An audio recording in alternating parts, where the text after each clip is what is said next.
he says that I have PTSD from the last couple years of like what you dealt with, just constantly being afraid you're going to get attacked. And then everybody, half the public here in town thinks that I did what she said I did, and half believe me. I will say this, the people that have heard both sides always believe me. This is Rock Bottom with Ryan. No sugarcoating, no filters. The pain, the chaos, the truth. No bullshit. Just recovery.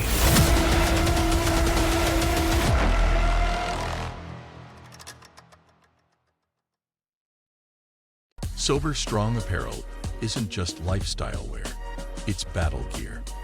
We rep sobriety like a badge of honor, and every piece you throw on says you're part of the crew that doesn't back down. Every order fuels recovery with 10% donated to treatment facilities. Hit SoberStrongApparel.com and use code ROCKBOTTOM at checkout for 10% off. Stay sober, stay true, rep the crew. All right. Welcome to Rock Bottom with Ryan, here with my guest today, Jozey. Jozey, how you doing? I'm doing great. Thanks for having me on here. Yeah, of course. So, this is a recovery podcast. So we're just going to kind of go into a little bit about your story and where you were and where you're at now. But for starters, do you just mind telling us like what your drink or drug of choice was and what your sober date is? Sure. Yeah. My sober date is 12/29 of last year. I'm coming up on a year, and I was a big drinker, and the last 2 years I was using Coke when I drank. Not every time, but I was using Coke a lot. But I haven't used anything since the 29th of last December. Oh, okay. Awesome. Yeah. That's congratulations on a year. I just Thank hit a you. year not long ago too. So it's Thank you. it's a huge deal, especially getting Yeah. to those first 3 to 6 months, and then it starts. I noticed time starts going by faster after you hit a year. So With everything that happened to me last year, and we'll talk about that, it doesn't feel like a celebration as much as just, an achievement. Like every month is kind of all right, well, at least I didn't, I don't know if I'm allowed to cuss on here or not, but at least I didn't, cuss as much as you want.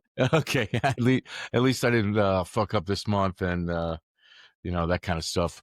So I usually talk about, on my podcast or on my social media that I'm looking at 11 months, 10 months, whatever. But I always make sure to mention that I don't look at it as a celebration. Oh, okay. Yeah, I know. I mean, being sober is a reward within itself, but I understand. Correct. Like, also another month sober is another reminder of where you were. So Yeah. I think about those things too. So Yes. okay. So would you mind kind of going into like, say, childhood and kind of where it led into drinking the first time and using the first time? Sure. So the house I grew up in, my mom was not a big drinker. She was definitely the prototypical social drinker. And my father was in and out, but he had his own house and stuff. They were separated from the time I was 3. So, but I do know this. I always used to think it was a funny story, and maybe it's not. I learned to walk when my father and this guy we called Uncle Pete. He was not my uncle, but we called him Uncle Pete. He sat at one end of the couch and my dad sat at the other end. And I walked back and forth, and they gave me bottle caps of Budweiser as each time I walked to him. Yeah, that's how I learned to walk. And I walked early and I talked early. I was like 9 months old, and yeah, exactly. And my mom was not there, and needless to say, I got drunk and passed out. And my dad just thought I went to sleep, and I slept for 36 hours. And that was like a big story in my family for a long time. My mom was not happy. My father thought it was the funniest thing ever.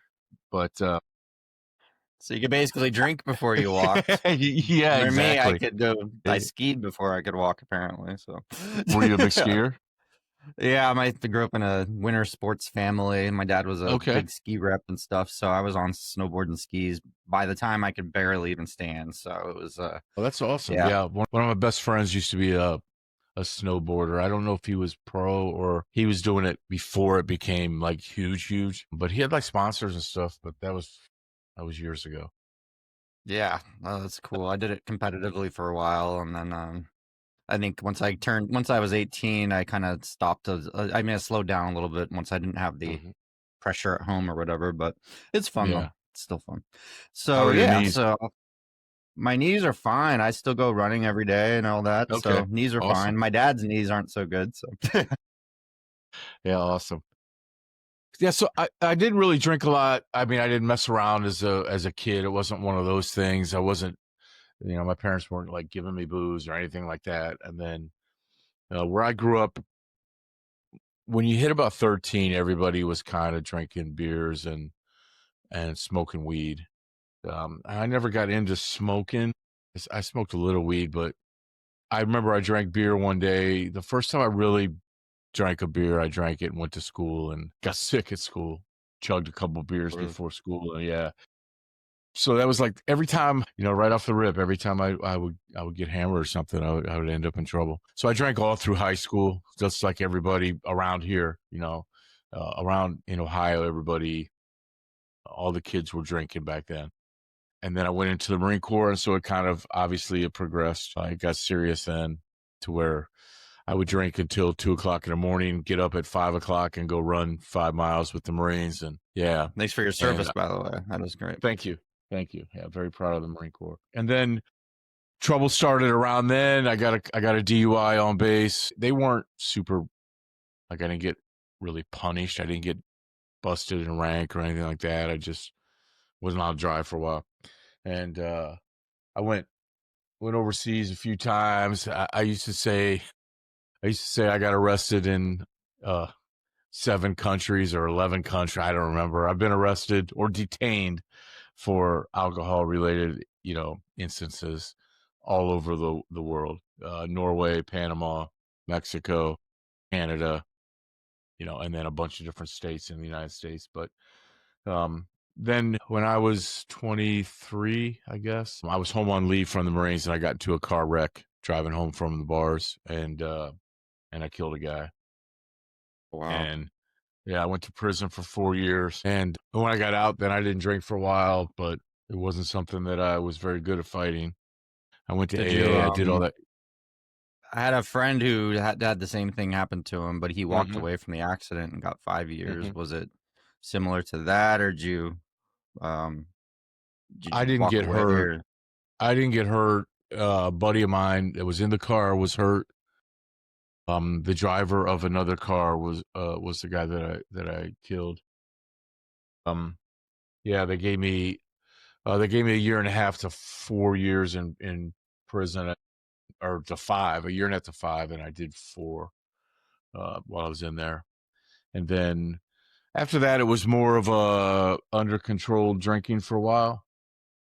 I even I was married and decided I had drank enough, and I quit drinking for 2 years. But during that time, my marriage fell apart, and I got divorced, and I still stayed sober for about 9 months after I got divorced, and then started drinking again. And ever since then, I was about 38 at that point. Ever since then it was definitely a daily, if not daily, 4 days a week, and I'm not the guy that drinks a couple beers. I drink until I'm hammered. And I got another DUI in that time frame. Lost my license for a year.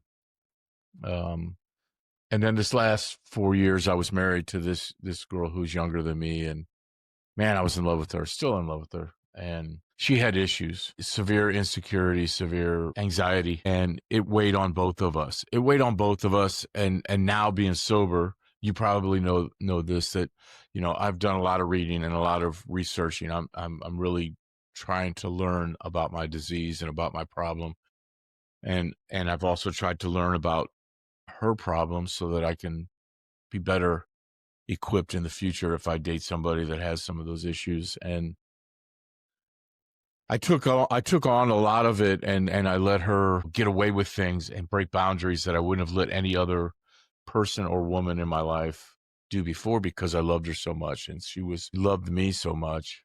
But it became this: every time we fought, it became, why are you with me? Why do you love me? Why are you with me? Why do you love me? I'm not your type. I'm not hot enough for you. I'm not this for you. I'm not that for you. And it became,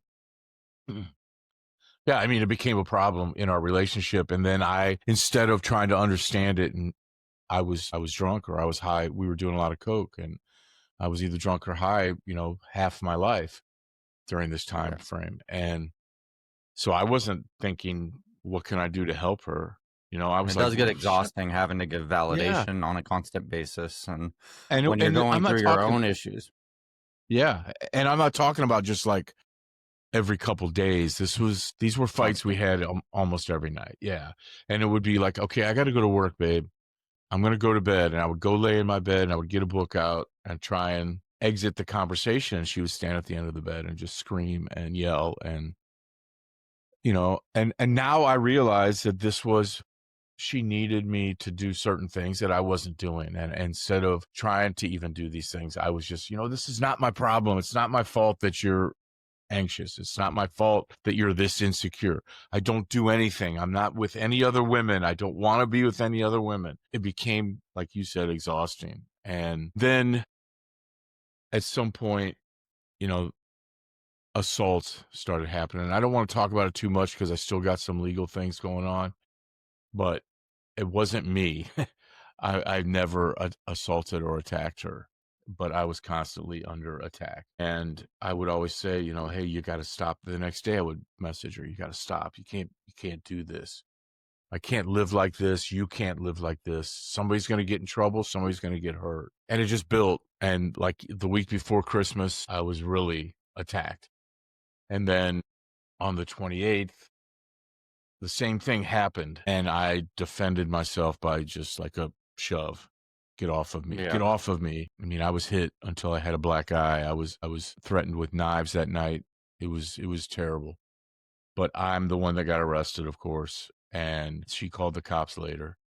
I'm the one that got arrested. I'm the one that had charges. She said that I tried to choke her out, that I did all these things. And I know what I did. And I'm confident in saying that I didn't do what I was accused of. But you get put into these situations where if one person, or if the jury doesn't believe you, you're going to jail, if, this kind of stuff. And so I just decided the next day, I'm not drinking anymore. I'm going to lose I have an 8-year-old daughter, not with her, but I'm going to lose my daughter. My son was pissed at me and he's 22. I was pissed at me.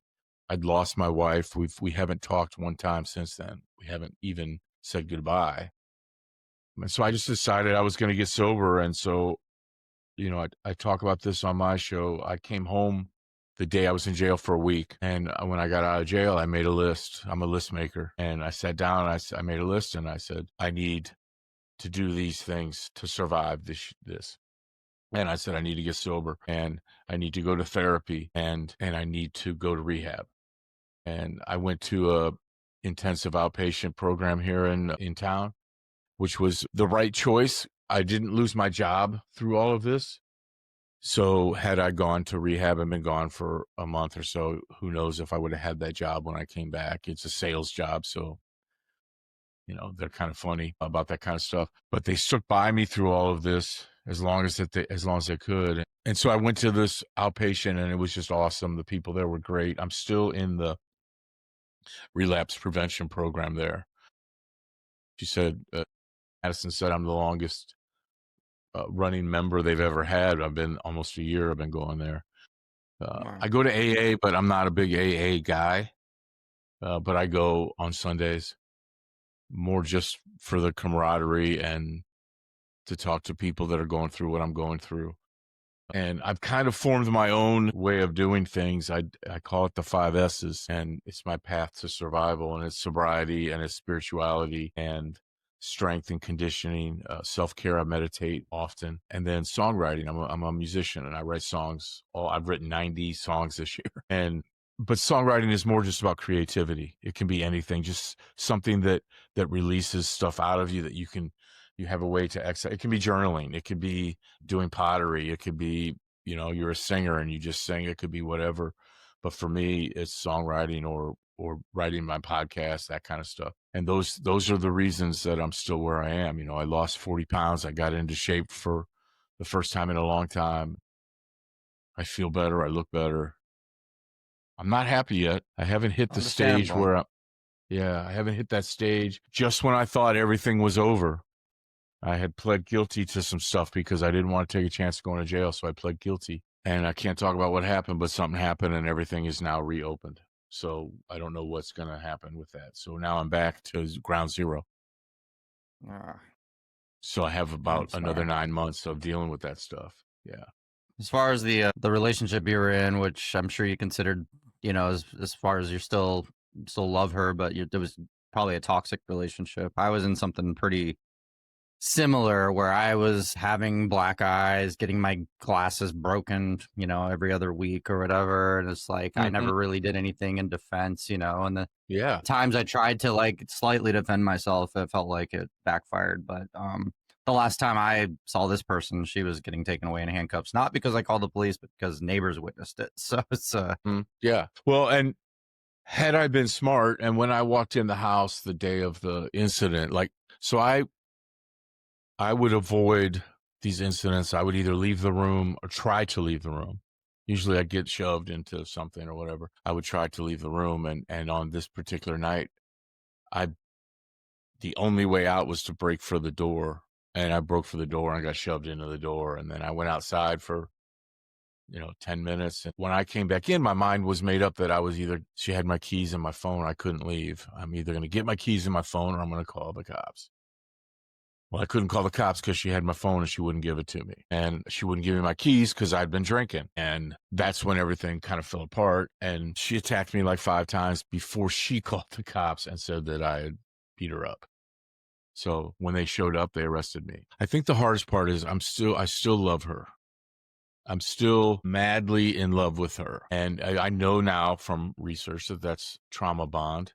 And it's not that I love her, it's that that's the situation. And that's what I was used to. And so I've never got to say goodbye to her. And I think that's one of the reasons I've written 90 songs, and they're not all about her or anything like that. It's not like, did you ever see the movie, John Cusack was in it, Say Anything? no, I In the haven't. movie. Okay, in the movie, there's this girl, and she was in love with some guy named Joe, and she wrote like 50 songs that were all about Joe. They had the name Joe in them. And it's not like that, but I have written a lot of songs trying to deal with what I've been dealing with this year. And I think that the hardest part is that I never got to say goodbye to her. And I made a 1-second phone call to her in May. I called and hung up before it even rang. And she called the cops and they arrested me, and I did 30 days in jail for that. And while I was in jail for that was when I decided I'm not dealing with this anymore. I'm just going to plead to whatever they want me to plead if they'll give me no jail time, which is what they did. We worked out I just do probation and no jail time, and it's over. Except that's not what she wanted. So now it's not over. Okay, so she's making it extend a lot longer and really making it She sound to be something it's not. She actually appealed my conviction. Wow, So and we're wants him in going more through trouble. so we're even going through a whole new, because she didn't get to come and yell at me is why I know that. She wasn't there when I pled guilty. So that's something that I'm still going to be dealing with for another 9 months, just waiting to see what happens with the appeal. So, I'm sorry. yeah.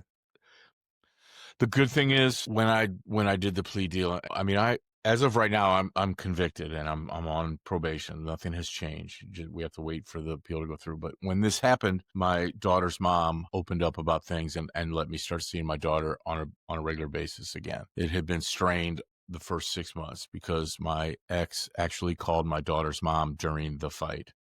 Nobody will ever know why. Nobody knows why, other than to get me in trouble. And so it caused a lot of problems with me with my daughter. My daughter and I are super, super close. So we have fought this year to stay in each other's lives with phone calls and with short visits. And when I did the plea deal, her mom and I talked and we worked it out to where now I get to see her almost every week. She spent the night 3 times now. And the other day she was over and she said, Daddy, I love you, and I'm glad that I'm able to come back, and I'm glad that I'm home again. And it was so sweet, and it made me realize that, yeah, I don't want to have this conviction on my record because I didn't do it. And people can say that I did this now, and I can't argue with them because I pled guilty, but it's worth it to be back in her life and have her Yeah. happy again. It's worth it. And you know what, man, I'm 59, so it doesn't really matter if I have a record or what I have on my record. It doesn't really matter. Yeah. As long as I did lose that job finally when they put me in jail for the 30 days. They couldn't wait. So I lost that job, but that's good. It's okay. so take me back a little bit to Sure. say the days in the Marines and stuff. So like would you say your drinking went from like social to hardcore drinking in the Marines because it's Oh such a yeah. part of that Yeah. culture? Yeah, there's no social drinking in the Marines. You either don't drink or you drink. Um, and at that time I wasn't into liquor. It was just beer. I wasn't a big shot guy. I would do shots, but it would have to be something like wimpy. I wasn't a big shot guy. I grew into where when I was drinking last year, it was shots. Shots were my thing. It was whiskey or a Fireball or it was whatever. It was shots of vodka, whatever. I just like shots. They became my thing. But in the Marines, it was how many beers we're going to drink tonight. And it was, let's go out and chase women and drink beers and, and get into fights and, that kind of stuff. There wasn't a lot of trouble other than the DUI, but there was a lot of drinking and a lot of, like I said, a lot of times where I came in from the bar at 2, because the bars closed like at 1:30 in North Carolina, come in at 2 o'clock, go to bed and get up at 4:30 and run at 5 and do that 5, 6 nights in a row. Wow. So when did the driving where you ended up killing somebody and you went to prison, what was Mhm. prison life like? Did you spend most of the time working on yourself or was you just trying to survive in there? What was that like? I was a minimum security prison, so it was, I don't want to say chill, but it was like a big dorm, 150 guys in each dorm.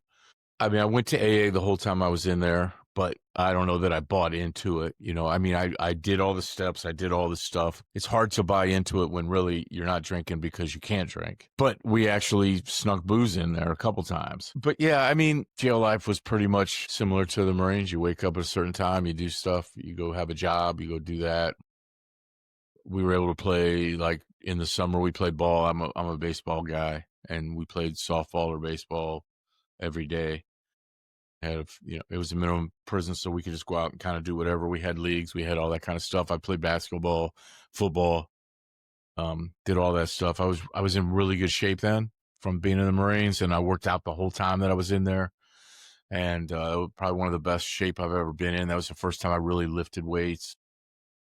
And yeah, it was, I mean, I hated it. It sucked. The people, you don't want to, those aren't the kind of people you want to hang out with, but you make the best of everything. One thing I've learned is I'm like a chameleon. I can hang out with just about anything. I know a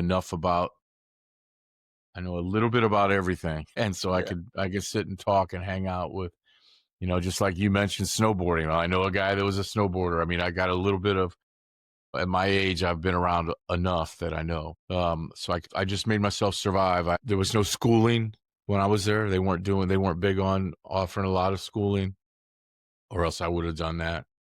I read a lot. I'm a big reader. I read a lot constantly. And that's when I really learned to play guitar. I had an acoustic guitar in there and I played guitar every day. Cool. So that's where you became kind of got into music and everything. Yeah. And this might be a difficult question. If you don't want to answer, by all means Uh, don't. But as far as say, I'm sure there's a lot of regret, having that other mhm. person pass away and all that. Did you ever make any kind of amends with the family or talk to like apologize, or how did that Uh, go? so when I pled guilty to that also, I didn't want to put everybody through a trial. And we worked out a plea deal. And when I accepted the deal, I did a thank you, or I mean, not a thank you, a sorry. I'm sorry. I reached out to them at one point, but they didn't want anything to do with me, Yeah. obviously. And I understood that. I had dated a girl who remained my friend while I was locked up. And she actually daughter-in-law of the gentleman. And she talked to her about it a few times. And expressed my sorrow and how I felt about things. I think that's something that caused all my drinking, was that I never for myself.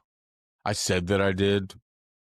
I said that I forgave myself. I said, well, I did my time. I did what I was supposed to do. I don't I don't feel guilty about it, but I think I always felt guilty. I always felt like something my mother told me that, you need to forgive yourself for that because you're never going to let yourself have anything good happen again. And I felt like I had done that, like before I met my wife, my last wife. And I thought, well, that's why I met her. I finally have forgiven myself. Well, that just led to all kinds of crap in my life and more problems than I've ever had. So that's something I'm working on in my therapy. I go to therapy right now. I go every other week. I used to go every week, but when I lost my job, I lost my insurance. So now I'm kind of paying for it myself. So I go every other week. And Andy and I talk about that, forgiving yourself for that.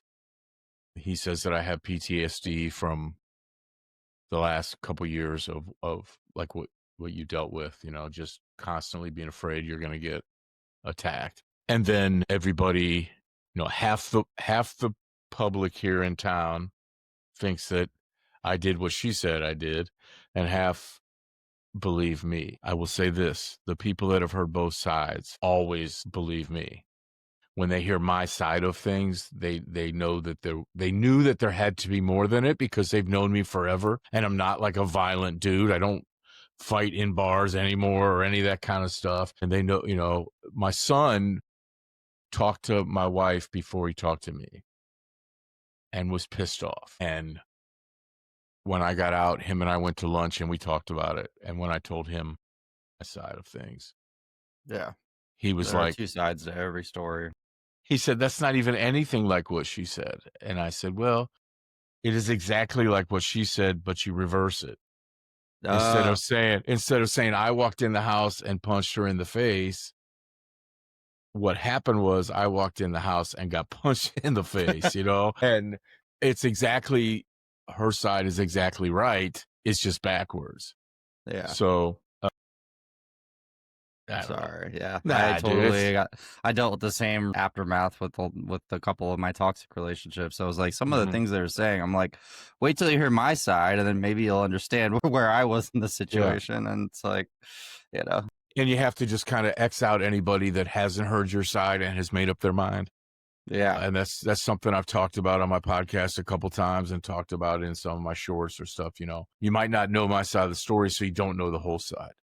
And people that know my side of the story might not know the whole side because they haven't heard hers. I'm one of those guys that always looks at things from both sides in any situation. And so I know that there are things that maybe I'm forgetting, that happen. However, that's not the case anymore because now I've seen all the files and all the reports and all the stuff that's been, I've watched all the videos, the cop cams and all that stuff from that night. And so I know exactly. And what she did was she pulled a knife and she tried to cover it up by saying other things because she knew she was in trouble for doing that. And so she added a whole bunch of stuff that didn't happen in order to make the knife not seem as important. Yeah. Yeah. So I don't know. Have you found with your being in past toxic relationships that now when you meet women, you are more on guard for red flags? Yeah. And your boundaries and stuff? That's something I haven't dated this year, but I've talked to some women and I am real tuned into, okay, no, that ain't going to work. No, I can't have this around me. Definitely. I'm almost, I feel kind of bad sometimes in new relationships and stuff like that I'm kind of there. Not saying they're walking on eggshells with me, but I am paying way more attention, especially sober, because I know when I'm drinking, I can block out a lot of the red flags and, move forward and be like, oh, well, this part's good or this part's good. So I can forget about the toxicity, the arguments or the being snapped at, but not anymore. Now it's like, one like bad reaction, it kind of triggers me so much that I'm just kind of like, you know what? That's something I wouldn't be able to deal with a year down the road. So I'm done. Yeah, for sure. And the one thing that I'm real perceptive to now is boundaries. And if somebody's crossing a boundary, like right away, like, I mean, I haven't even got to that point. There's maybe a couple girls that I talk to on a regular basis, but they're not, it's not going to be a relationship. Or I haven't gone on a date. I haven't, I'm not ready for that. But I was talking to a girl about going on a date and she canceled. And then she canceled a second time. And I'm like, okay, that's I'm not going to deal with this stuff. I'm Yeah. trying to build new boundaries and Not be flaked on and walked over. Yeah. yeah, yeah, I agree. Those things are so important, especially in recovery, is to set boundaries, not only for people that are already in your life, but new people coming in that they know that you deserve respect. for sure. For Yeah. sure. I went to see a couple bands Saturday night that my friends were in. And this woman, I don't usually date girls my age. I don't know why, but it's just always been that way. I've always dated younger girls. My mom keeps saying, "Why don't you date somebody your age?" And I said, "Well, because they don't look good." But this lady is very pretty. She's very cool. She showed up at this place that I was seeing the bands, and first thing she did was walk over and order a beer and a shot. And I'm like, I thought she was sober.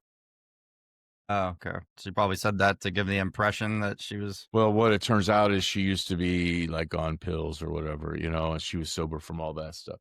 And then she's immediately apologized. And now I'm put in a situation where if I don't say, "Nah, it's cool," then I'm a dick. And it is cool. Like, it doesn't bother me. I go out with my friends and they drink. It doesn't bother me. I haven't had an issue with wanting to drink. I've only had like 2 days where I thought I need a drink. Most of it has been I miss my wife. That's more what the mental problems have been this year for me. And so it didn't bother me as much that she had a shot, but then she went on about it for 20 minutes. And I started thinking, well, if you knew that that you shouldn't be doing it, why are you doing it? I didn't say that. Exactly. And so the next day I had made up my mind. Okay, well, that's Yeah. not gonna Over work. over explanation within itself is almost a red flag within itself. For It's like, sure. there was Yeah. this ex I had that I had dated for a while, and we'd broken up because of our drinking was a problem. And then I had got my drinking under control and then decided to give the relationship another chance. And she had claimed that she had been dead sober from everything, including alcohol, for 9 months. So then when I was still like sipping here and there. So Mm-hmm. I was like tiptoeing around it, like, I don't want to drink around you or whatever. And she was like, no, it's okay or whatever. And she ends up one day just saying, oh, I can have a beer or whatever. I'm like, no, I don't want you to. I don't want you to break your sobriety. And she's like, no, Yeah. it's okay. And then she drank the beer and acted like it was like the weirdest thing, like anybody would be after not drinking for 9 months or whatever. Mm-hmm. And she just pretended, that it was her first drink ever. And then a couple of weeks goes by and word got out that she'd been drinking the entire time. She was just putting on this whole sober front Yeah. to get me back. And I was just kind of like, you went through all that like trouble to act like I got you to drink your first drink when you were Yeah. drinking the whole time. Like, I don't know. It's just the lengths people will go to sometimes. Yeah, for sure. And I have another friend that now this person lives in Cincinnati, and I really enjoy her. She is a very nice person, but that's like a 3 hour drive, and so it's not conducive for us to be dating. But we have become very close. We talk on the phone on a regular basis, and she quit drinking pretty much about the time she started talking to me because she enjoyed what I was feeling. She enjoyed the way that I was living, eating right and exercise and all this kind of stuff. And she's going through a transformation, losing a bunch of weight and all this stuff. And that made me feel good. And I know that that is very sincere, and that it was, not necessarily because she wanted to be with me or was trying to, because we've only met each other one time. It's more like she did it because she saw something in me that made her want to have that also. And, I thought that was cool. And then you meet other people that are like, oh yeah, I just won't drink tonight. Well, I don't want you to do that. Be yourself. Like, and then let's see how it is. Right. If I don't want to date somebody or hang out with somebody and they behave on their best behavior the first 6 months. And then 6 months later, she has a bad day and drinks and is a raging lunatic who storms in the house and wants to beat my ass for something again. Yeah, that's what's scary about dating is people put on this great front a lot of the time, including myself probably sometimes too, especially when I was drinking. I'd put off, probably a front that I had it all together when in reality I was drinking by myself all the time. Yeah. So but people do that thing. So it's like a couple months down the road, all of a sudden you're shocked. You're like, where's this coming from? But you're already so invested in the relationship that you're not going to get out of it right away. Right. And I have found talking to, to some women, and when I haven't been talking to like many, So these are just like a few girls, I honestly, I'm just not ready. I realize after talking to somebody, I'm not ready. I'll talk to somebody for a couple days and I'll be like, no, I'm not ready. I'm not over her. Nobody's going to be her right now to me. The good times were great to me. I know that she doesn't feel that way. She effing hates me. And that's because she knows that I know the truth. And, I would not call her a narcissist, but I would say that she has narcissistic tendencies. And one of the things is that she knows that she's lying to everybody. And if her friends, she's made all new friends and all new people in her life. And that if they found out the truth, that they wouldn't want to be around her. But one of the things that I have found, talking to two people through this is I am way more open and probably too open. I don't want a girl to date me or to talk to me and then go online and put my name in and then say he was convicted of domestic violence or, whatever. And then it makes me look like a liar. I have promised to myself that I'm not going to lie anymore. Drinking and drugs make you lie about things. What'd you do last night? Oh, nothing. Little white lies, and then they become big lies. And I don't want to do that ever again. And so when I'm talking to somebody for even a couple days, I say, hey, look, before we go any further, here's what's happened to me in the last year. And I want you to be able to make a decision before you're invested in me and before you start to like me and before you let one of your boundaries slip. Because that's another red flag I feel is if somebody lets their boundaries slip in order to be around me. That happens a lot too. Yeah, I don't want that. And so I have been way more open. And I'm not going to lie, I have not had like one woman say, well, fuck that, because they talk to me and they understand that things happen. They've been very open and very, very cool about it. I mean, I haven't had one person say, fuck that guy. Yeah. Which I would probably say if some girl told me, well, I used to have issues with my husband and I smacked him one time and got arrested. I would probably be like, well, shit, I'm not doing that again. Yep, exactly. Yeah. Whenever I see signs of that toxic behavior, nowadays I'm just kind of like, not only is it triggering for me and it makes my heart start beating out of my chest, but I'm just kind of like, I can't go into that again.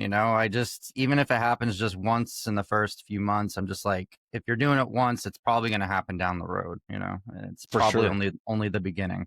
Because I Yeah. mean, the toxic relationships I was in, it always started off with, they snapped at me verbally. And then next thing you know, something flew across the room at me. And I just ignored those things because Yeah. eventually it escalates into I'm getting hit in the face. Yep. Exactly. And I always looked at it as, okay, it's just an argument. It's a fight. And she got carried away and I tried to walk away. So she pushed me. That's how it would usually start. And then the pushes became, punches in the face in bed. I'd lay down and get, my lawyer, who is an awesome lawyer, he, when we were preparing for the trial, he went through my text messages and I gave him all the text messages and she gave all the text messages. And he sat down with me the night before we were supposed to start our trial. And he said, I was in county jail at that time because of that phone call. And he said, Joe, I just got to tell you, I read all your text messages for 6 months and we had another lawyer there that was his partner. And he said, I read all your text messages for 6 months. And he says, dude, I don't know if you realize this, but you were abused. You weren't just attacked on certain nights. You were actually abused. Victim for sure. Yeah. He said, here's the pattern that I saw with your text messages. It was, babe, I love you. I can't wait to see you tonight. What are you making for dinner? Because I always did the cooking. And I would make dinner and I would make drinks to go with the dinner. Like that was our thing. Like I would make a really cool dinner. I tried to pretend I'm a gourmet cook and I would make a really good dinner. And I was a bartender forever. So I make great drinks and I would make a drink to go with what we were eating. Like if we're having Mexican, I'd make margaritas or whatever. It would go, hey, what are you making for dinner? I can't wait to see you. To the next morning, I'm sorry that I hit you last night. And there was probably 10 texts where she actually admitted, this stuff. Yeah, that Babe, happened to me too. you can't pull knives on me. You can't do this anymore. I know, I'm sorry. And he said, you were abused. He said, you think this was just she got carried away.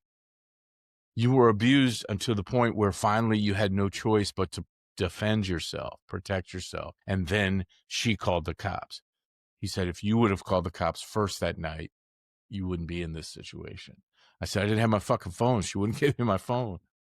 Yeah. But I can totally agree. Like, I mean, and a lot of times, I don't know if I'm not saying this is a generalization in a case for all women, but I've noticed that a lot of times in my case, the girls assume that I'm never going to try to, you know, dig deep and get them in trouble. Cause I have videos of being hit and I have yeah, pictures of all that, but I never use them to get them in any trouble, but they would still go out of their way to tell blatant lies about something I did, yeah. knowing that I'm just not the type to be vindictive enough to use it against them.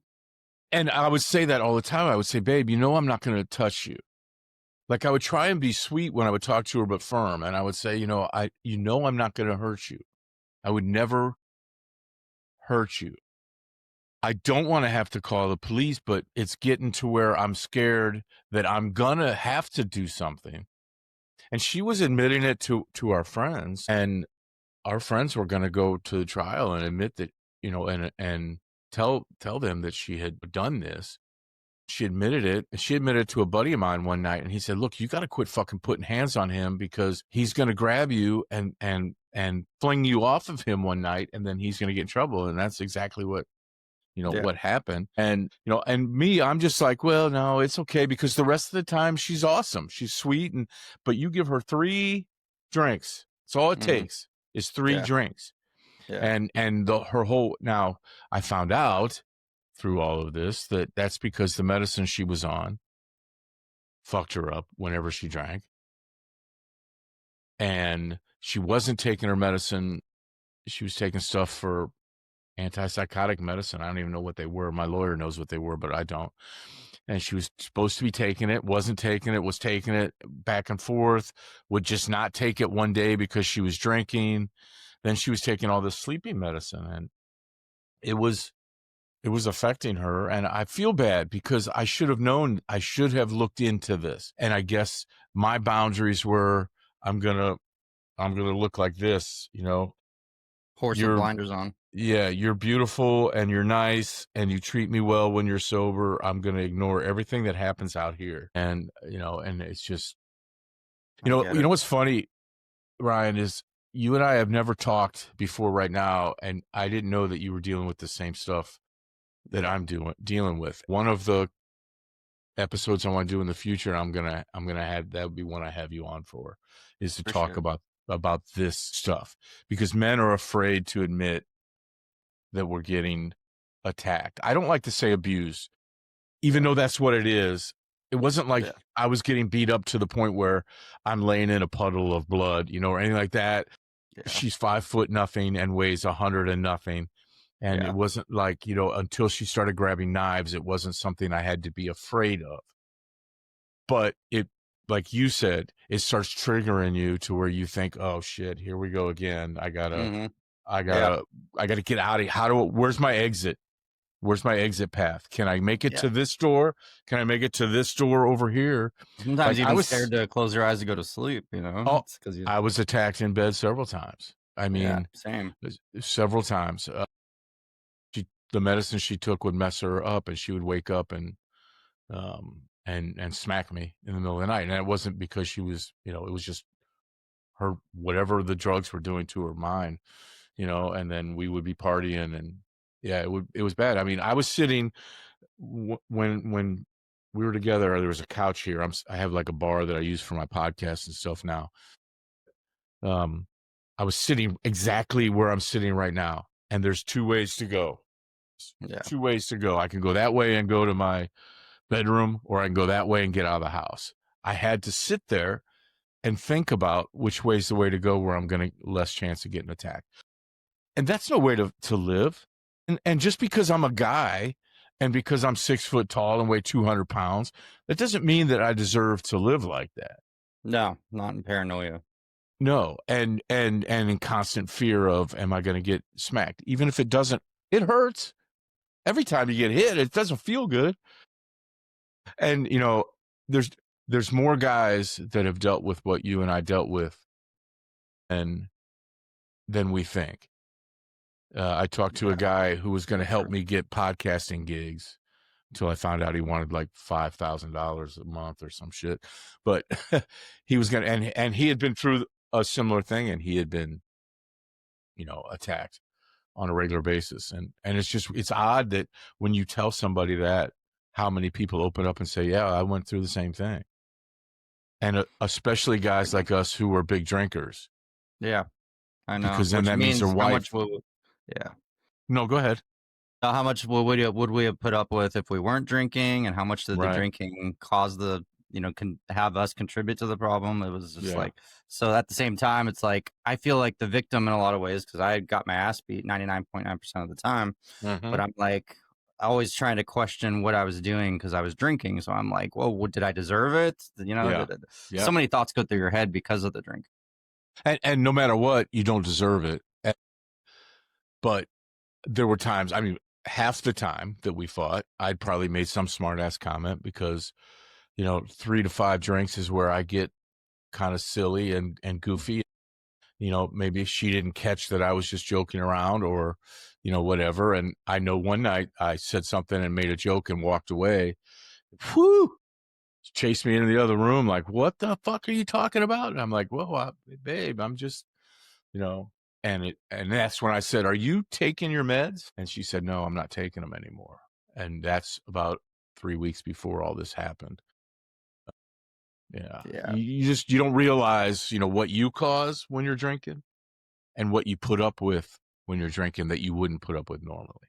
I know if I wasn't drinking, we would have been in we may never have gotten together. I don't know, but we wouldn't have been in this situation.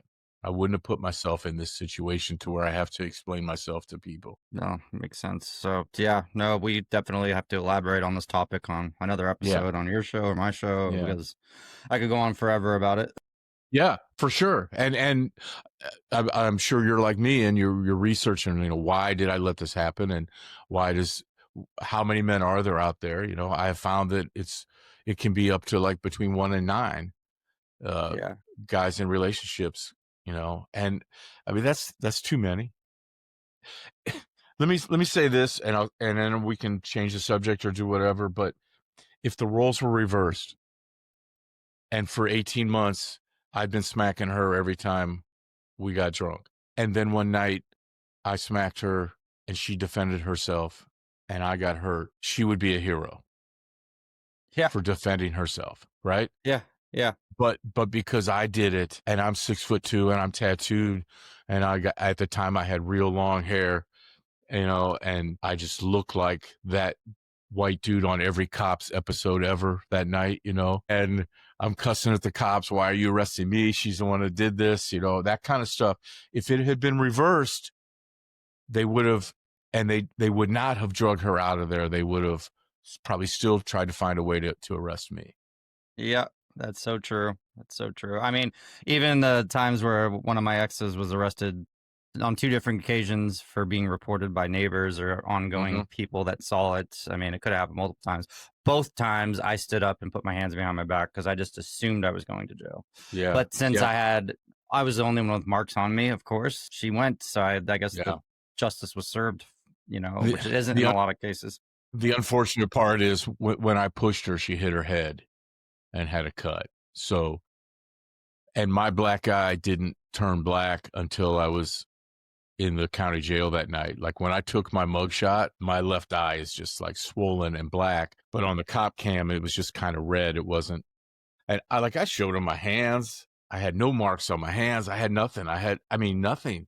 And they did not care. They did not care. And they didn't care about, they asked me, did she hit you? And I said, you mean tonight? And they laughed instead of, what, has this happened before? If it was a woman that said, well, he didn't hit me tonight, they would have been like, well, did he do this before?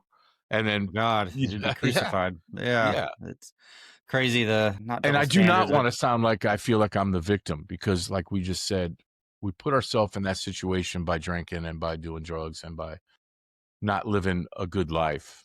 And I'm not a victim. I tolerated what I tolerated, and I loved her, and I still love her. I'm not a victim in any way, shape, or form. I was drunk. I pushed her. I shouldn't have.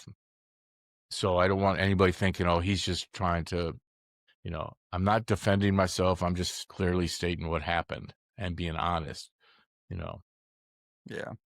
So yeah, so we would definitely have to talk more about that in another episode Yeah. too. Yeah. But so what was your, say, rock bottom moment, and kind of what led to kind of when you just quit drinking? What's life been like the last year, and what are some of the things you're Sure. practicing with the 5S's and all that? And So the night that I decided, so the first night in jail, it was a Saturday night, so they didn't even have like a cell to put me in or anything yet. And Summit County Jail here in Akron, Ohio is just the worst.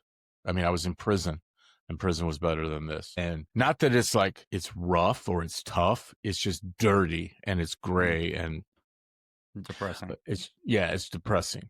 Didn't understand what had happened. I didn't understand why I was arrested. I didn't know at the time that she had told him that I had tried to choke her or that I had done all these other things that I did not do. I didn't understand what was going on. Nobody told me. Nobody asked my side of anything, and so I'm sitting in this jail, and that night was the night. I'm in there, and there's a guy who's detoxing. He wasn't even in detox. He was still high, and you could just smell the drugs coming off of him and the alcohol and stuff. And then there was 5 guys in this holding cell, and I laid there and tried to sleep. I couldn't sleep, and they had this fucking music playing. It was like insipid pop music. It was just terrible, and it just and you don't know what time it is, so you just it was terrible. And I just kept saying to myself, you can't keep doing this to yourself. You can't keep doing it to yourself. You can't do this to yourself. If you wouldn't have been drinking, this wouldn't have happened. I was taking the blame, like it's my fault. I drank, and this is what happens. And when you drink, and so that was the rock bottom as far as the drinking goes. The other rock bottom was when I had to go back into jail this year for that 1-second phone call, and just realizing that I'd lost my job and I had to spend the next 30 days in jail, and that everything was fucked up. And then, I told you I made that list, and I decided I have to get sober. So the next day I called about 20 different rehabs and outpatient places until I found one that fit with my schedule for work, so that I could keep my job and keep my house and keep, I'm not the kind of guy that has a bank account with savings and shit in it, and so I couldn't afford to go away and go to rehab and keep my house or keep any of that kind of stuff. So I needed to keep my job. And so that rehab was just perfect. And it's turned out to be a blessing and a life-saving situation, because I can still go to it. My insurance covers me going to the relapse prevention for as long as I want. I'd rather go to that than to an AA meeting. People are a little more positive, and it's a little more uplifting to me. I feel more comfortable in there, and I just enjoy it. And then I started going to AA meetings, right away. And I started getting into therapy, and those 3 things, started me on the path. Okay, I'm not going to drink. And I have a gym at home that I just built last year, and I started using that gym every day, little by little. And I had lost a bunch of weight that week that I was in jail. I lost 15 pounds, and I said, okay, I'm going to keep this going. And so I started eating right, and started, my insurance covered a nutritionalist. And I signed up for a nutritionalist and started building a diet that I still use. I was playing guitar every night because I wasn't going out. I wasn't drinking, and nobody wanted to hang. It wasn't nobody wanted to hang out, but I didn't want to go to the bars yet. I wasn't comfortable going out and hanging out with my friends. Music and drinking goes hand in hand a lot of the time too. Right? Definitely. And luckily, I had a couple shows coming up that my ex tried to get canceled by saying that I was this terrible person, but the bars knew me and didn't cancel them. So I had that to work towards also. And so I got to go to band practice a couple times, a week, and I got to do all that kind of stuff. I had stuff to look forward to little by little, and I was just kind of white knuckling and day by day that first month or so. And the hardest part was not the drinking. The hardest part was not understanding why she was doing this. I still don't understand the venom that came out of her, because the day before the incident, she had wrote me this beautiful text about how much she loved me and how much please I had told her I was breaking up the week before because she had assaulted me, and please give me one more chance and blah blah blah, and we had a talk, and I said, okay, let's try and make this work. And then the next day this happened, and I didn't understand how she could go from being here to being here, that quick. And I was suffering, man. I text her 1,000 times and then deleted them because I wasn't allowed to send them. I picked up my phone to call her every day. And a couple times I actually hit send and then hit end before it rang. And that's what ended up getting me in trouble. And I didn't understand it. So I was kind of just, man, I was working out twice a day. I'd get up in the morning and I would do the bike and I would do weights and I would do this. And then at night I would come home and I would do the bike. And it was winter, so I wasn't out walking and running, and I would do the bike and I would go down. I have a heavy bag in my gym and I would go hit the heavy bag, and I would just, focusing all this. And I was redoing my house so that it didn't look like it did when she lived there. And I was rebuilding my studio so that I could start recording demos for these songs that I was writing. And I was journaling and I was doing all these, the 5S's. Meditation became imperative. I was meditating twice a day for 15, 20 minutes at a time. I was praying. My son is very religious, which is amazing because he's in a death metal band, but he is very spiritual. And him and I talked about, spirituality. And so I started reading a devotional every day, and that became something that I had to do every day. And now I pray, 3 times a day, and I meditate, twice a day, at least once a day. Meditations has been hard since I pled guilty. It's my mind wanders too much. I haven't been where I want to be with that. But those 5S's just, man, if I did them every day, some part of those 5S's every day. And songwriting could be journaling, or it could be writing. I decided I was going to do this podcast, and it could be something creative. And every day I was doing those 5S's one time, and it just gave me this energy. That's all I can say. Otherwise, I might not have made it through it, and I still practice those 5S's in some way every single day. And you're still, you said earlier that you're still not happy, but do you feel like you're getting slightly happier each day that goes by? Each day you're further away from the pain from the past? Yeah. Dealing with losing her has definitely gotten easier. Knowing that there's no chance we're ever going to get back. She filed for dissolution. And my dumbass asked the lawyer when the lawyer messaged me, so there's no chance of a reconciliation. Like, I'm still breaking my boundaries for this woman, even this far into it. And, no, there's no chance of that. And so then, things that are getting better are my relationship with my daughter is finally giving me some happiness. The bond that my son and I have created this year is at a different level than it's ever been. And we've always been super, super close. But because he knows what I'm going through and knows that I never say I'm innocent, but that I didn't do what I'm accused of. I'm not innocent, but I didn't do what I'm accused of. He knows this, and he has been so loyal, and he's been there, and he's proven to me that at 22 years old, I don't know that there is a more mature and emotionally solid person on this planet. It's amazing, this kid that I've raised, and how he has now been there for me this year. When I did that 30 days, he had to handle things for me at home. He had to pay my rent. I had the money, but he had to pay it. He had to pay my bills with my money. He had to do all this for me.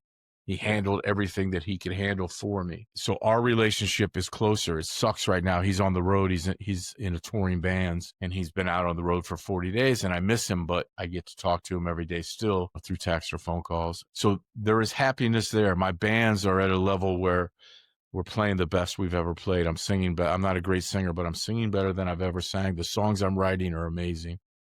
So there is a lot of pride in all of that kind of stuff. And there is pride in sobriety, like I said, but it's tempered by why I'm sober. Yeah. So I am definitely getting happy moments. Good. I like to say that. And you're seeing the positive in it, the improved relationships with your daughter and son. And definitely. And I am in a better place probably than I've ever been. My happiness is just tempered by I'm still dealing. Like, I thought that the trial and everything was over, and I don't know now if it is. Like, I'm not going to know for a while. It's going to take a while to find out if things are going to stay the same, if they're going to change. I don't know. So this tempers everything. When I pled guilty, I was doing so to shut the door on that. And then when the door got opened again, flooded me with some stuff that I wasn't prepared to deal with. I had a night, if you get a chance, but and I don't want to talk about my podcast, but if you get a chance, the last episode of my podcast, I talked about a night a couple weeks ago where it was right after I found out about everything, this appeal and stuff, where I almost drank. I said to myself, I couldn't see how I was going to make it through this night. And it wasn't because of drinking. It was because of all these emotions that were now open. I couldn't see how I was going to make it through this night. And I said, fuck it. I could have a drink if I want to. Nobody's going to, nobody's going to do anything to me. I can do what I want. But I just saw myself then lying about things, and I didn't want to lie. And I didn't drink. And that's really I've only had 2 nights where I felt like that. And what did I do? I practiced my 5 S's that night. I meditated. I grounded myself. I prayed. I listened to some music. I played some guitar, but nothing was working. Nothing. I tried to ride the bike. Nothing was working. And finally, I had this emergency medicine that my doctor gave me for when my anxiety gets too far gone. And basically it's like a Benadryl. Klonopin or something, or it's not even that far. It's like a Benadryl. It's hydroxyzine or something. oh, yeah, I have Yeah. that. Yeah. And it makes me tired. And so I took one of those, and it made me tired, and I laid down and I relaxed, and I took a nap for a couple hours, and then I woke up and I went to bed. It's just, but it was a rough night. But for the most part, I have happy days. I love the pace of life that I'm building right now. I decided when I lost my job not to go back into doing sales and into that hectic kind of lifestyle. I'm very good at it, but I don't want to do it. So I'm training at a studio in town to work in the studio, to rebuild guitars and rebuild amps. And yeah, I'm building a new life around that. Something you're And passionate about. Yeah. And it's like, the guy that I'm working with, show up when you want. I'll give you something to do. I'm not getting paid right now. I'm on unemployment, so that's okay. But I'm training, and I try and go 4 or 5 days a week, and I learn how to do this. Probably in January, I'll start working on customer stuff. And when that happens, then I'll start getting paid from him. What I find fascinating is that, this passion for music and guitars came out of the consequences for something that revolved around drinking. Am I right? Yep. That's pretty definitely. cool. Yeah. I've taken it to a new level this year. That's for sure. And I would have never done this podcast. I've talked about doing a podcast for 10 years. Same. I was going to have a drinking podcast called Roadies back in the day, where my buddy and we used to have funny conversations while we drank and drove. I know it sounds horrible to admit on my recovery podcast, but we're going to call it Roadies because we'd have the funniest conversations. We'd be like, well, what if we just recorded ourselves on a podcast while we had these road drinks? And I'm like, now I'm doing a recovery podcast. That just shows how things change. Yeah. I mean, do you find occasionally feeling hypocritical? Yeah, like definitely. Like I deal with that on a regular basis. Like, I was never super, super religious, but I always believed in God. And now I'm very spiritual. It's not like a church thing. It's just a closeness thing. Yeah. And I do some of my podcasts. I'll talk about spirituality, and there is a part of me that feels hypocritical, and I'll talk about it, and then there's a part of me that feels hypocritical because this time last year I was pounding shots and doing lines. Yeah. And now I'm talking about how bad that is, and there's part of me that feels hypocritical because I am finding success with this. Yeah. And people are paying attention to me over something I did that was bad. Same. And people have called me out on it before, like on comments I've read, and they're just kind of like, how does it feel to be, trying to become popular over something that you used to be a part of? And so I'm like, it's mainly just, to embrace the community around sobriety and recovery. But there are ways where I start to look in the mirror and I'm like, yeah, I am making something out of something that was bad, Yeah. Well, and I know for a fact that my ex is pissed off about it. doesn't feel that people should pay any attention to me and that kind of stuff. And I understand that. I didn't do this for attention. I didn't start my podcast or start going on podcasts like this for attention. I Yeah, did same. it as part of my therapy. My therapist and I talked about it. And it's like I call my show a war journal of sobriety. It is me doing I'm putting myself on Front Street. If I would have drank that night, I would have had two options. Come out and say, hey guys, I drank. I fucked up and I'm back at zero. Or lie about it. I put myself in that situation on Front Street that I'm going to be honest with you. And if you want to watch my show, watch my show. If you don't want to watch my show, don't watch my show. I understand. I'm doing this for me. I'm amazed at how many people have, reached out to me and wanted to get sober as a result of this. And I always say, I'm not an expert. I can tell you where to go, but I can't give you the keys to the car. All I can do is tell you what's working for me. Exactly. Like, I'm not a sobriety coach, but a lot of people have said, hey, listening to your show on the way to work has really been keeping me sober. I'm like, hey, just getting in front of the camera and recording and talking about my thoughts and what I've learned keeps me sober. This was supposed to be just like a little basic hobby that I was going to start after this road trip I was on this summer. And I was listening to a podcast about trauma, like abusive relationships and stuff. It was a really good podcast hosted by this woman. I can't remember her name off the top, but I was like, I want to do a podcast about recovery. And I thought I was just going to do it to kill time. And maybe my friends and family might listen to a few episodes. But then I started noticing, getting messages. And I'm like, you know what? I really want to take this seriously because I think it actually is getting out.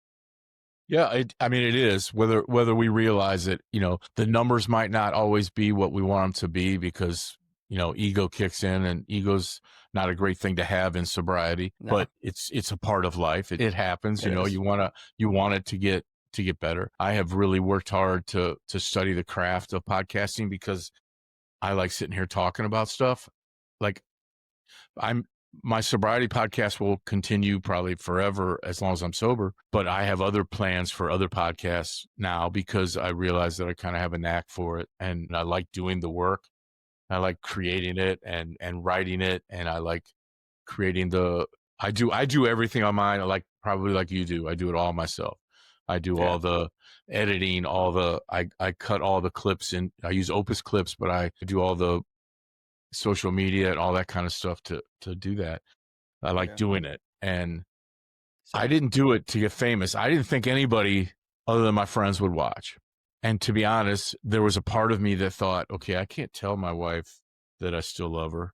And I can't, because I'm not allowed to talk to her. And I can't tell her that I'm sorry that things went the way that they did. And there's things that I can't say to her. Maybe if I say these things in my podcast, she'll watch it and she'll hear it. Yeah. And then that went away after the first one when I know for a fact that she watched and has probably watched every one and will probably watch this one because she has I've got to some be hating exes out there that are she has to be involved in my life even though she doesn't want to be involved in my life. Yeah. She is still friends with my daughter's mom and still sees my daughter. And that is something that makes me absolutely insane. But it's okay. I've dealt with it. I deal with everything. I've had to. That's the crazy thing about getting sober. And Ryan, you're going to know this, is that all the stuff we used to say, fuck it, I'm going to have a drink and then I won't care. We now are dealing with sober. Yeah. With nothing. That hydroxyzine or whatever it is called is a last ditch. I've used it 3 times this year. I feel like that's cheating. Yeah. But the doctor said it's okay, so I'm going to use it. You know what I mean? If I absolutely need it. But I have sat in it. And that's the thing that we have to learn is, okay, I'm upset and I'm sad that I lost my wife. And I'm sad that my life that I had is gone. But am I really sad with it? And then I sit and think about it. I go over and I get on that bike and I ride that bike. I probably rode that bike 5,000 miles this year. I go ride on that bike for 20 minutes and I think about it, or a half hour or an hour, and I think about it. And I get mad and I get mad and I get mad. And then I ride. And then by the time I'm done, I dealt with it. Yeah. And now it's just a part of me. Like, this is how you're going to feel about things. And this is how you deal with them. This is how normal people deal with things, Joe. It's not, Yep. when I talk to Can't numb myself, I call yourself. myself Joe. All my friends and family call me Jozey. But when I talk to myself, it's like, Joe, what are you doing? It's like me chewing myself out. Yep. It's So true. I do the same. I mean, I've had rough days too that I've had to power through, and my usual drug of choice is going to the gym, and by the time I'm mm-hmm. done with the gym, I'm like, all right, I sweat it out, sweat it out all Yep. the pain. And sometimes it's Yep. not perfect after that, but it's like, hey, it's another hour I didn't drink. So Exactly. yeah. Exactly. And I'll tell myself, you can feel this way, and you get to feel this way. And I'll set a timer on my phone. You can feel this way for 15 minutes. And I'll sit there and I'll think about, I've gone through what I thought the trial would be. I've gone through that night so many times this year that I could write it and draw it. I mean, everything. I can verbatim. I know exactly what happened and exactly, what I would say in trial and exactly what would be said about me in trial. And I've gone through this, and that is another form of meditation where, I make myself sit in what's my fear is. Make myself sit through stuff that before I would have said, I don't feel like dealing with that. Let's go do a shot. And that has been the biggest growth, is because of doing that. And my therapist told me, who's an awesome dude, like, you would not think him and I would get along. He's like this nerdy guy that's like my age, but you would never know that the two of us are the same age, and he's just a great guy. And he sits and, he listens, but he's told me, he said, I haven't seen anybody work as hard to make changes and to heal themselves. He says, you're not going to fix yourself. You're healing yourself. And he said, and you come in every week and you show signs of growth and signs of being healed and signs of, making the corrections in your life that you need to. The first time that I talked to him, I said, I need to know if I'm a narcissist, because I've been called a narcissist every day for the last 4 years. Until now, I'm afraid that I am. And he says, the fact that you're asking me, am I a If you're narcissist? that concerned about it, Yeah, yeah. tells me you're Narcissists wouldn't not a be concerned. narcissist. Yeah. Yes. I did the He says, same thing. I was labeled a narcissist by a few girls, and I'm just kind of like, did they say that just because they're mad at me? Because I'm like talking to my therapist. I'm like, am I a narcissist? She's like, you are way too worried about what people think of you to be a narcissist. yeah, I mean, it's true. And the other thing that I found is, I have probably more empathy than anybody. When I was a kid, my parents were going through divorce and all that kind of stuff, and life was not always great. It was never bad. It's never bad, but there was stress. I ended up worrying about other people so much that I gave myself an ulcer at like 10 years old. Like, I've been that guy that I worry about other people more than I worry about myself, or even sometimes my spouse, because I worry about other people and upsetting other people so much. My narcissistic tendencies are my ego. Being a musician, we have egos built in, and I know that. And spending most of my adult life by myself, I am selfish. I know this. It's something I've worked on with Andy this year, is I'm selfish and I have an ego, and I want to feed my ego, and I want to do what I want to do. What do I want to talk about? I want to talk about what my band's doing. I want to talk about this. It's probably why I'm good at a podcast, because I'm talking about myself and what I want to do. But that's stuff that I've worked on this year, is I don't want the selfishness to take over and affect a relationship. And I want to know, what is a narcissist? I read a great book. I don't have it here in front of me, but it's called Psychopath Free. And I both hate and love the book. I hate the book because it points out things that are wrong with me. I hate the book because it calls the behavior that my ex had psychopathic throughout the entire book. And I don't feel like that's what she is, but that's because I'm still defending her even after all this time. She probably has these tendencies and is borderline psychopath. But it's a great book, and it taught me a lot of stuff about myself. And I'm constantly striving to find ways to make myself better now. Good. It's good. So it sounds like you're putting in the work and you're noticing gradual improvements throughout Yes. your sobriety, and you're almost about to hit a year, which is awesome. Yeah. So like, after all this, I could literally talk to you for hours about this. So I I hope we know, do more. man. I hope we do more episodes together. maybe we ought to do a podcast together where We we might have to just co-host with each other. Yeah. yeah, I would be down with that. One whole episode on toxic relationships for sure. Yeah. But what advice would you give to my listeners, ones that are new to recovery, sober curious, struggling as we speak? What advice would you give? I mean, the ultimate cliche anybody getting sober is you cannot do more than today. I have a friend, Nicole, who has been vital in my sobriety. She's been battling sobriety for years and is on a good roll right now. And her sponsor had told her that if you feel like drinking, just say, I'm going to drink tomorrow, but I'm not going to drink today. That's And so then, smart.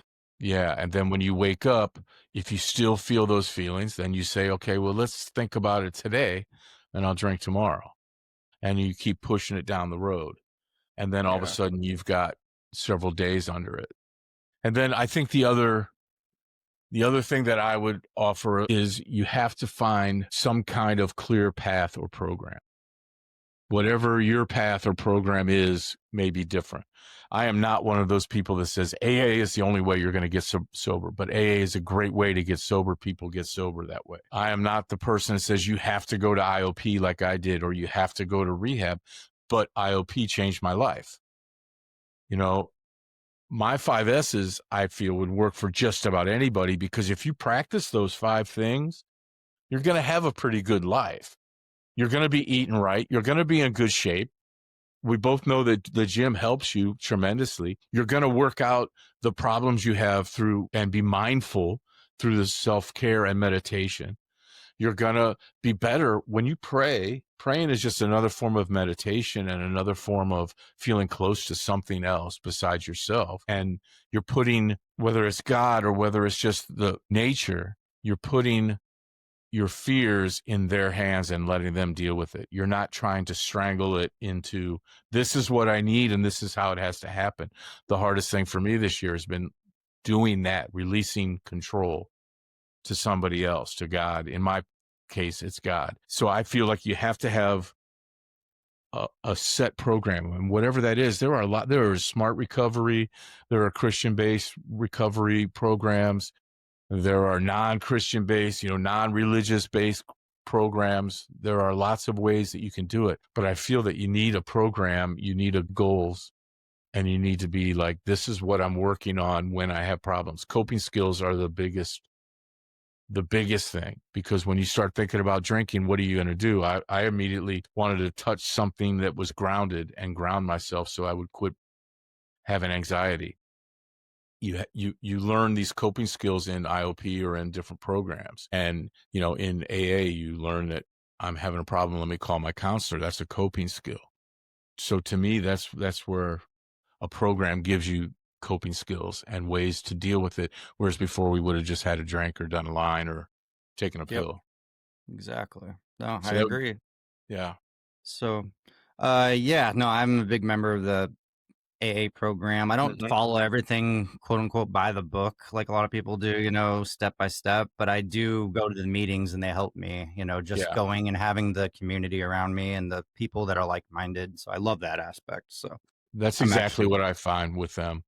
I've yeah, read the big book. I've done all that stuff at different times in my life. I've worked the steps. I have not done that this year. And for a while, I felt guilty that I didn't do the steps. And I know the steps and I think about the steps, but I haven't necessarily worked them. I don't want to sponsor right now because I haven't wanted to invite somebody new into my life on a regular basis. I've already brought Madison in, my counselor at IOP. I've already brought Andy in, my therapist, and then I've brought friends of mine who are in the program in closer, and I use them for that kind of stuff if I need a sponsor. At some point, I probably will. I got chewed out at a meeting I went to recently because I didn't have a sponsor. You're out here, blah, blah, blah. And I'm like, look, man, I don't want anybody else in my life right now because it's chaos. And when things settle down and I'm really ready to work the steps, I'm not ready to work the steps, so I'm not ready to listen to somebody else telling me what to do right now.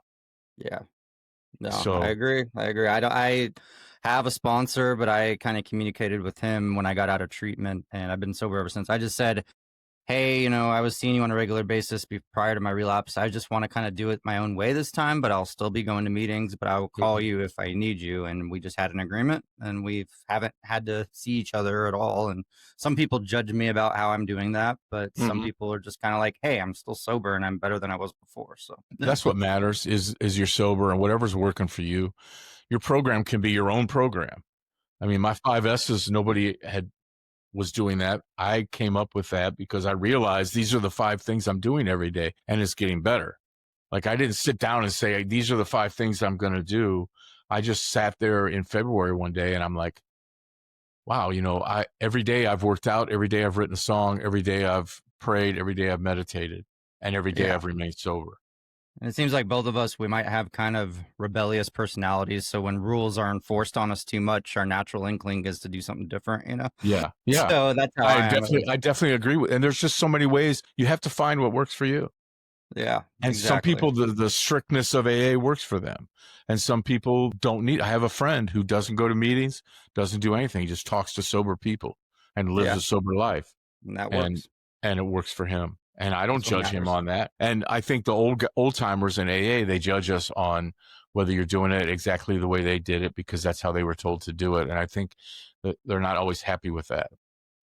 And a couple of weeks ago, I went to a meeting and I showed up. I went the wrong way on the way to the meeting. And I got there like as the meeting was starting.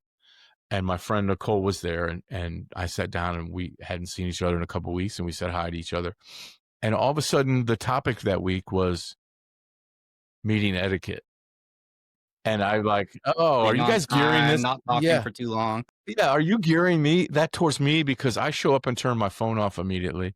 I participate in every meeting. I try and be there on time. I try and, and it upset me. And I haven't gone back the last couple of weeks. I'm going to go. I know how that is, though. But I was a little put off by it. And I'm like, I come to AA because I like hearing the stories. I like participating in the meeting. It's a mini lead meeting where they have a mini lead and then a topic. And I like that format. And it's just the community, like you said, knowing that those people there are sober also. Exactly. Well, like you said, whatever's working for us, it's keeping us sober. That's what matters. I mean, regardless if we do it by the book or not. So, right.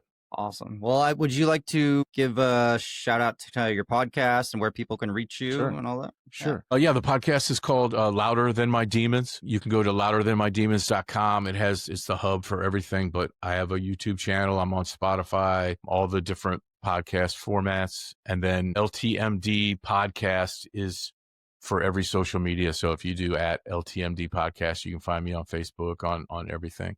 I love that name. That's really cool. Thank you. Yeah, I'm going to be launching some merch, and I'm donating for my merch. A big cause that I have decided to undertake next year is veteran suicide. Wow, that's huge. Veterans commit suicide a day. I just got my little bracelet here, and so there's a Mission 22 and Stop Soldier Suicide are two that I really two organizations that I'm going to work with and donate 22% of anything that comes out of the merch. And then also Wounded Warrior Project is another one that you can donate to through there. It's not up yet. It'll be up in the next week or two. Awesome. But yeah, it's I'm building a community called The Unbroken, and the whole goal is just people that don't want to go through strict formats like the AA and want to try something else, or just want to hear somebody talk about how they got sober. I mean, that's what my podcast is. It's just, like I said, it's a journal every day. I'm talking about what I did this week and how I'm sober. It's amazing. Yeah. I really appreciate it. Yeah. Appreciate you opening up and being vulnerable and talking about some difficult subjects, but also talking about like how you're doing now. Thank you for having me. I appreciate it. Thank you. Rock Bottom with Ryan. No bullshit, just recovery.